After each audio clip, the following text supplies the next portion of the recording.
Mi existencia era un susurro en los pasillos de la casona de los de Alba, un eco silencioso que pulía la plata hasta que reflejaba un rostro que no era el mío, que sacudía el polvo de retratos cuyos ojos me miraban sin verme y que cambiaba las sábanas de camas en las que nunca soñaría. Me llamo Elara y durante 19 años mi vida se midió en el tañido de la campanilla de servicio y en el aroma a cera de abeja y a gardenias moribundas que perfumaba el aire estancado de la opulencia. La señora, doña Isabel, era una mujer tallada en mármol y pena. Se movía por la casa como una estatua majestuosa y frágil, su dolor una capa invisible que la protegía del mundo. Sus ojos, 2 inviernos perpetuos, rara vez se posaban en mí más de lo necesario para dar una orden. A veces, sin embargo, en un descuido, su mirada se enganchaba en mi cabello, en el cobre rojizo que se escapaba de mi cofia, y una emoción extraña, un relámpago de algo parecido al espanto o al remordimiento, cruzaba su semblante antes de que el hielo volviera a sentarse. Yo bajaba la vista, sintiendo el calor de esa inspección como una marca. Su esposo, don Ricardo, era una sombra, una voz grave tras las puertas cerradas de su despacho, un hombre consumido por cifras y legados que no tenían nada que ver con los latidos del corazón de su propia casa. Y luego estaba León, su hijo. León era distinto. En sus ojos no había el invierno de su madre ni la ausencia de su padre, sino una melancolía otoñal. A veces me encontraba en la biblioteca y él, en lugar de ignorarme, me preguntaba por el libro que yo limpiaba, o me sonreía con una tristeza que parecía entenderme, que parecía decir, tú y yo somos los únicos fantasmas reales en esta casa. Esa pequeña amabilidad era mi único tesoro, un mendrugo de calor en la frialdad de mis días. Mi madre también sirvió aquí. Murió cuando yo era apenas una niña, dejándome al cuidado de la cocinera y de los muros de esta mansión. De ella solo conservaba un recuerdo brumoso y un pequeño pájaro de madera, toscamente tallado que guardaba bajo mi almohada. Sus alas eran lisas por el roce de mis dedos noche tras noche. Era mi único vínculo con una sangre que yo creía simple, humilde, destinada a servir. Todo cambió en el aniversario de la muerte de Liana, la hija, la primogénita de los de Alba, fallecida hacía 20 años, un año antes de que yo naciera. Su nombre era una sílaba prohibida, un dolor tan profundo que su habitación se había convertido en un santuario sellado. Pero ese día, doña Isabel, con la voz quebrada por un llanto contenido, me entregó una llave de plata. «Límpialo todo, Elara, que entre el aire, ya es hora». Entré en la habitación como quien profana una tumba. El tiempo se había detenido allí. Un vestido de seda colgaba de un maniquí esperando un baile que nunca llegó. El aire olía a polvo y a recuerdos marchitos.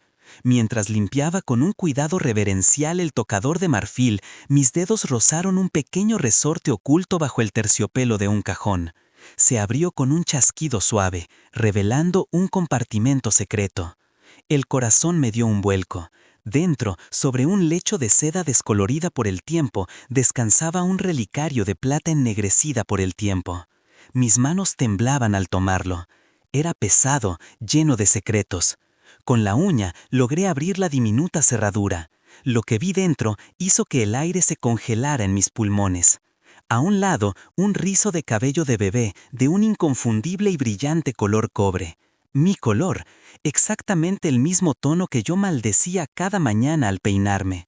Pero fue lo que había al otro lado lo que me robó el aliento y partió mi realidad en dos. No era el retrato de un bebé. Era una miniatura, una talla exquisita y diminuta de un pájaro de madera. Era idéntico al mío. El mismo corte en el ala, la misma curva en el pico. Imposible. El pájaro que mi madre, la sirvienta, me había dado, el pájaro que era todo mi legado, estaba allí, en el relicario secreto de la hija muerta de mis señores.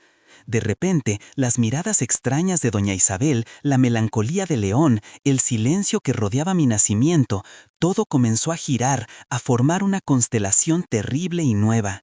Yo no era un susurro en esa casa, era un grito ahogado. Y la verdad sobre mi sangre no era la de una sirvienta, sino la de un secreto enterrado vivo. El relicario de plata cayó de mis dedos. El sonido, Un diminuto lamento metálico contra la madera del suelo fue el único que se atrevió a romper el silencio sepulcral de la habitación. Yo no pude moverme. El aire que había entrado por la ventana abierta se sentía ahora denso, pesado, como el agua de un pozo profundo en el que me estaba ahogando. Mis rodillas cedieron y me desplomé sobre la alfombra desvaída, con la mirada fija en el punto donde el pequeño tesoro profanado había caído. Allí, en el suelo, yacía la prueba, el rizo de cobre, el pájaro de madera, mi pájaro, mi cabello. Mi vida entera era una mentira tejida con los hilos de la pena de otra persona. Las piezas del rompecabezas de mi existencia, antes dispersas y sin sentido, encajaron con una violencia brutal. Las miradas de doña Isabel no eran de desdén, eran el tormento de verse reflejada en un espejo prohibido. Cada vez que sus ojos se posaban en mí, no veía a la sirvienta, veía el fantasma de su hija, un eco de cobre y hueso que se negaba a permanecer enterrado. El invierno en su mirada era el luto eterno por una pérdida que caminaba frente a ella todos los días, sirviéndole el té. Y León, su melancolía no era solo suya, era una herencia. Su amabilidad no era un simple gesto hacia una empleada, era el reconocimiento inconsciente de un vínculo, una afinidad de sangre que su corazón sentía aunque su mente no la comprendiera. Éramos los dos huérfanos de Liana, él de su hermana, yo de mi madre. La palabra se formó en mi mente como un sacrilegio. ¿Era Liana mi madre? ¿La hija muerta? ¿El nombre prohibido? ¿La santa de este mausoleo familiar? Si ella era mi madre, entonces mi padre, ¿quién era mi padre? Y la mujer a la que yo llamaba madre, la que me dejó el pájaro de madera, ¿quién era ella en esta tragedia? ¿Una cómplice? ¿Una guardiana? Un fuego gélido se extendió por mis venas. La sumisión que me habían enseñado desde la cuna, la costumbre de bajar la cabeza y hacerme invisible, se hizo cenizas. Ya no era el ara, el susurro, era una pregunta a gritos. Recogí el relicario del suelo, su frío metal una quemadura en la palma de mi mano. Apreté junto a él mi propio pájaro de madera, que saqué del bolsillo de mi delantal. Eran dos mitades de un mismo secreto, y yo iba a reclamar la historia completa. Salí de la habitación de Liana sin cerrar la puerta, dejando que el aire y la luz continuaran su profanación. Caminé por los pasillos que antes recorría con la cabeza gacha, pero ahora mi espalda estaba recta, mis pasos resonaban con una autoridad que no sabía que poseía. No buscaba a la señora, a doña Isabel, buscaba a la mujer que me había milado con ojos llenos de fantasmas. La encontré en la Rosaleda, el lugar donde cultivaba sus únicas bellezas vivas, aunque siempre parecían estar al borde de la muerte. Estaba de espaldas a mí, vestida de un luto perpetua, cortando con unas tijeras de plata las rosas que ya se habían marchitado. El sonido seco de las tijeras cortando los tallos era como el latido de un corazón enfermo. Me detuve a unos pasos de ella. No dije su nombre, no dije nada, solo esperé. Sintió mi presencia, porque su cuerpo se tensó y dejó de cortar.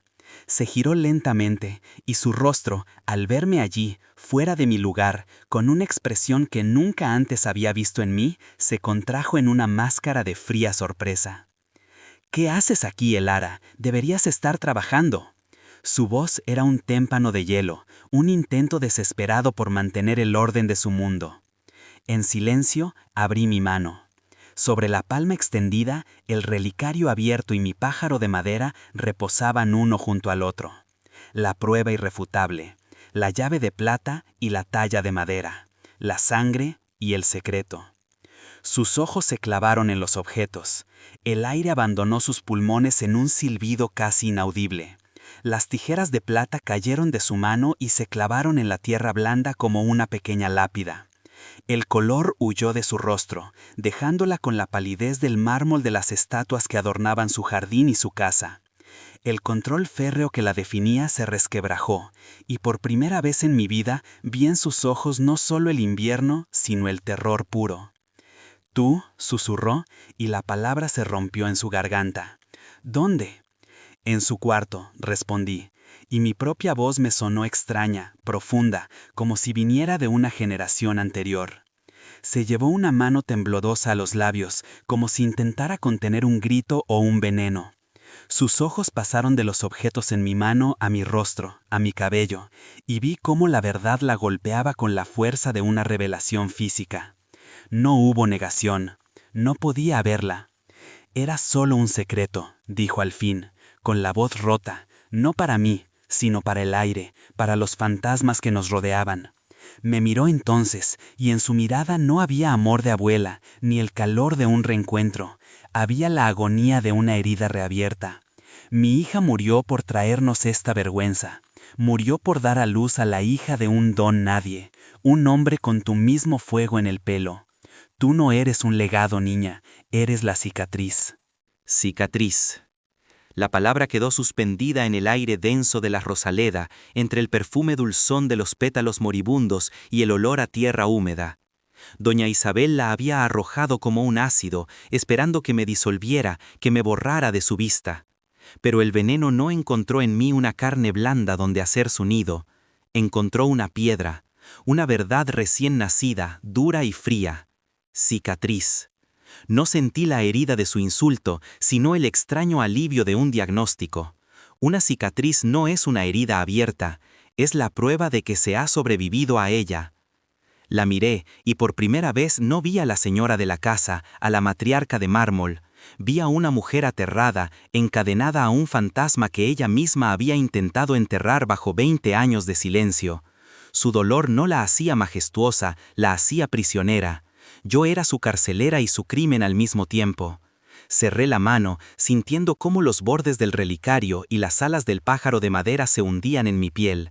El dolor era real, físico, un ancla en la tormenta de mi recién descubierta historia. Una cicatriz significa que algo vivió, dije, y mi voz no tembló. Salió de un lugar profundo y antiguo dentro de mí, un pozo que no sabía que existía.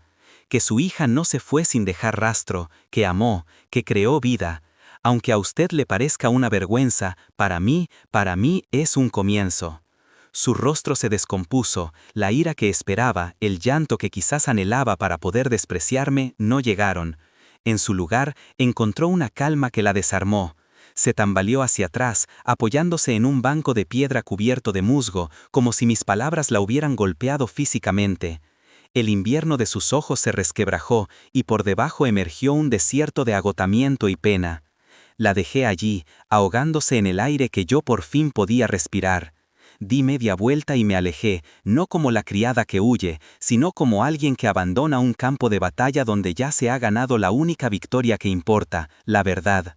Cada paso sobre la grava del sendero era una afirmación: yo soy, yo existo, no soy un eco ni un susurro, soy el grito que Liana no pudo dar. Mis pies me llevaron por inercia, atravesando los salones silenciosos donde mi otra vida, la de la sirvienta invisible, parecía ahora un cuento ajeno. No buscaba consuelo, buscaba un cómplice, buscaba el único par de ojos en esa casa que alguna vez me habían mirado con algo parecido a la humanidad. Lo encontré donde siempre estaba, en la biblioteca. León estaba sentado en un sillón de cuero ajado, con un libro abierto sobre el regazo, aunque no lo leía. Su mirada estaba perdida en el haz de luz que se filtraba por el ventanal, iluminando las motas de polvo que danzaban en el aire como pequeñas galaxias suspendidas. La melancolía que lo envolvía era tan palpable como el olor a papel viejo y a leña fría. Al sentirme entrar, levantó la vista. Su expresión cambió al instante. La tristeza distraída fue reemplazada por una genuina preocupación. Vio en mi rostro el cataclismo que acababa de ocurrir. Elara, ¿qué sucede? Estás pálida. Se puso de pie, dejando caer el libro al suelo con un ruido sordo. No pude hablar, las palabras que le había dicho a su madre me habían vaciado, así que una vez más dejé que el secreto hablara por mí. Me acerqué a la mesa de caoba que nos separaba y con un gesto lento y deliberado abrí la mano. El relicario y el pájaro de madera, la historia completa sobre la superficie pulida. León frunció el ceño, confundido. Se inclinó, sus ojos curiosos fijos en los dos pequeños objetos. Primero vio el pájaro, una leve sonrisa de reconocimiento cruzó sus labios. Dijo en un murmullo: recordando las veces que me había visto aferrada a mi único tesoro. Luego su mirada se deslizó hacia el relicario abierto. Vio el rizo de cabello, su aliento se contuvo, vio la miniatura del pájaro al otro lado. Su mano se acercó, temblando, y rozó con la yema del dedo el cobre del cabello. Levantó la vista hacia mí, y la confusión en sus ojos se transformó en una pregunta aterradora. Recorrió mi rostro, deteniéndose en mi pelo, el mismo cobre brillante que el rizo del relicario. Vi el momento exacto en que las piezas encajaron en su mente, no con la violencia con que lo hicieron en la mía, sino con el horror silencioso de una grieta que se abre bajo tus pies. Este relicario, su voz era apenas un hilo. Era de Liana, mi hermana. Asentí lentamente, sin apartar mis ojos de los suyos. En sus pupilas vi cómo la melancolía otoñal que siempre lo había definido se convertía en una tormenta. El fantasma de su hermana, la niña perdida en los retratos, de repente tenía mi rostro. Y yo, la sirvienta que limpiaba sus libros, de repente tenía su sangre. El abismo que nos había separado siempre, el de señor y empleada, se había cerrado, reemplazado por otro más profundo y terrible, el de la verdad. El aire en la biblioteca se había vuelto cristal, frágil y a punto de estallar. El mundo entero se había encogido hasta caber en el espacio que mediaba entre los ojos de León y los míos. Vi en ellos una guerra silenciosa, la incredulidad luchando contra la evidencia, la lealtad a su familia contra la innegable verdad que mi rostro le gritaba. Su melancolía se había transformado en un torbellino, arrastrando los escombros de todo lo que creía saber. «No», susurró, y la palabra fue un ruego, una súplica para que yo misma desmintiera el milagro terrible que se desplegaba ante él. Dio un paso hacia la mesa, pero no para tocar el relicario, sino como si necesitara aferrarse a algo sólido mientras el suelo se desvanecía bajo sus pies. «Mi madre, ella me dijo que Liana murió de unas fiebres, que su corazón era débil». «Quizás lo era», respondí, mi voz apenas más fuerte que la suya. «Quizás se le rompió el corazón, o quizás le dieron a elegir entre la vida y la vergüenza». Dejé caer las palabras como piedras en un pozo, escuchando el eco que producían en el silencio. León sacudió la cabeza, pasando una mano por su cabello, un gesto de pura desesperación. «Todo este tiempo», murmuró, hablando más para sí mismo que para mí. «El luto perpetuo de mi madre, su forma de mirarte. Yo pensaba que era desdén, pero era como mirarse en un espejo roto. Cada vez que te veía, la veía a ella, a las dos, a la que perdió y a la que abandonó». La comprensión lo golpeó con una fuerza física y se dejó caer de nuevo en el sillón de cuero, el libro olvidado a sus pies. Su mirada, antes perdida en mí, ahora vagaba por la habitación, reinterpretando cada sombra, cada recuerdo. Me atreví a dar un paso hacia él. La barrera invisible entre nosotros, la que separaba a la señora de la criada, se había pulverizado. Ya no éramos León de Alba y Elara, la huérfana. Éramos dos almas orbitando alrededor del mismo sol muerto, Liana. «¿Y mi padre?», pregunté, la cuestión más afilada, la que más me desgarraba. «¿Quién era él?». León me miró, y en sus ojos vi una compasión tan profunda que me desarmó. «No lo sé, Elara, juro que no lo sé». El nombre de Liana apenas se pronunciaba. Era como si, al morir, se hubiera llevado consigo todas las palabras que la describían. Hizo una pausa, su mente trabajando a una velocidad febril. «Pero recuerdo algo, fragmentos, susurros entre mis padres cuando creían que yo dormía. Hablaban de un escándalo, de sangre indigna, y de un joven jardinero que fue despedido sin explicación poco antes de que Liana enfermara. Un muchacho pelirrojo, decían que tenía el fuego del diablo en el pelo». El fuego del diablo, el mismo fuego que yo intento domar cada mañana bajo mi cofia. La hija de un jardinero, la cicatriz de un amor prohibido. La historia en su crudeza era casi poética. Doña Isabel no solo había perdido a su hija, había perdido el control y había pasado los siguientes 20 años intentando recuperarlo, puliendo la plata de su apellido hasta borrar la mancha de tierra y de amor que yo representaba. León se levantó y, en un gesto que hizo que mi corazón se detuviera, se acercó y tomó mi mano. no la mano que sostenía el secreto, sino la otra, la que colgaba vacía a mi costado. Su tacto no era de un señor, sino de un igual, el de un familiar. Era cálido y firme. «No eres una cicatriz, Elara», dijo, su voz resonando con una convicción que me hizo temblar. Había estado escuchando desde el jardín. «No voy a permitir que te sigan tratando como a un secreto». En ese instante, en el calor de su mano y en la promesa de sus ojos, sentí por primera vez en mi vida el ancla de la pertenencia. No estaba sola en esta tormenta, tenía un aliado, tenía un tío. La palabra era tan extraña en mi mente como lo sería en mis labios. Pero nuestro frágil momento de alianza fue destrozado. La puerta de la biblioteca se abrió sin previo aviso, y con ella entró el verdadero invierno de la casa. Don Ricardo de Alba se materializó en el umbral. No era una sombra esta vez, sino una presencia imponente, un hombre cuya autoridad no necesitaba ser anunciada. Sus ojos, fríos y calculadores, pasaron de la mano de León sobre la mía, a los objetos sobre la mesa y finalmente a mi rostro. No hubo sorpresa en su semblante, ni el shock de su esposa o de su hijo, solo hubo el gélido reconocimiento de un problema que había resurgido. Solté la mano de León como si quemara, un reflejo de 19 años de servidumbre. Don Ricardo avanzó hacia la habitación, sus pasos silenciados por la alfombra. Se detuvo junto a la mesa, su mirada examinando el relicario con el desinterés de un entomólogo estudiando un insecto muerto. «Veo que los fantasmas de esta casa han decidido salir a pasear», dijo. Su voz era el crujido del hielo al romperse. No me miró a mí, sino a su hijo. «León, te he tolerado tu sentimentalismo, pero esto es un asunto de familia».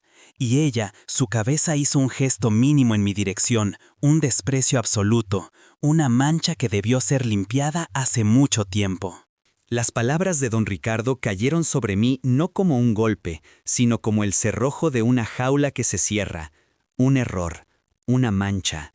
Durante 19 años había aceptado mi invisibilidad, mi condición de susurro. Pero escuchar la mentira de mi vida articulada con tal desprecio quirúrgico no me rompió, me forjó. El fuego del jardinero, el que él tanto despreciaba, prendió en mis venas.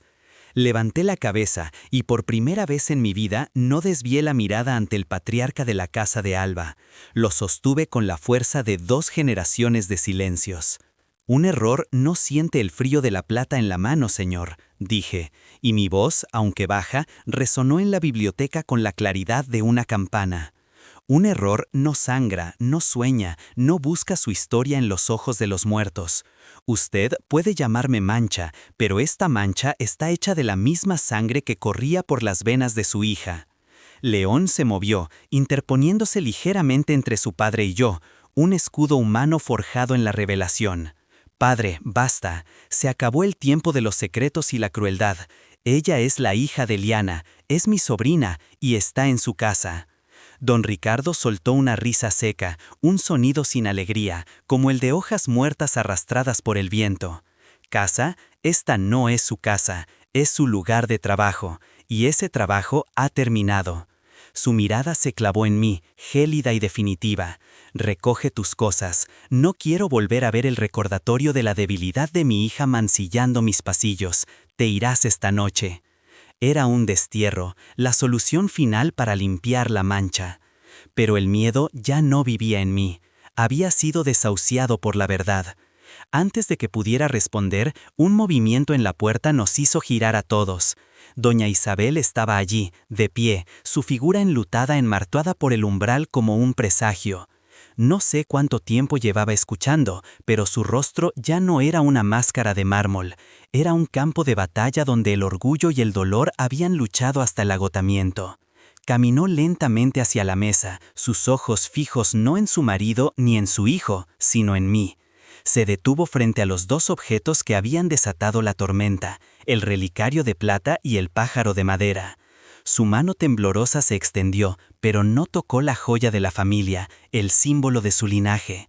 Sus dedos, finos y pálidos, rozaron con una delicadeza infinita la tosca madera del pájaro. El pájaro del jardinero, el pájaro del amor. Él los hacía para ella, susurró, su voz rota, dirigiéndose a un punto en el pasado. Liana los coleccionaba, decía que cada uno guardaba una promesa. Levantó la vista y me miró, y en el fondo de su invierno perpetuo vi el destello de una lágrima congelada, un glaciar de pena comenzando a derretirse.